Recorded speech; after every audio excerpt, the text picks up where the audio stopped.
примерно има планета, която ти е свързана с комуникацията, има планета, която ти е свързана с житейския ти път, с късмета ти, има планета, която е свързана с, примерно, как да ти го обясня, с любов, с всякаквите такива неща. Примерно, аз мога да съм дадена зодия, обаче, понеже имам, примерно, в Венера, примерно да кажем, аз ако съм зодия близнаци, обаче Венера ми е, примерно, в Рак, това означава, че житейския ми път, който е свързан, нали, с това, примерно аз какъв човек търся, аз ще търся човек, който е лоялен, който държи на семейството си, точно защото аз съм такава. Аз във връзката ми търся това нещо. Аз съм асцендент Рак, между другото, и...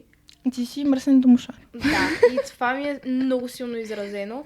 То като цяло асцендента накратко е втората зодия, смисъл с която се представяш, т.е. хората те виждат по начина, по който е асцендента и после разкрива твоята зодия. Обратното. Хората те виждат примерно ме виждат като телец, аз създавам впечатление на телец и после като ме опознаят и виждат рачешкото. Разбираш ли? Да.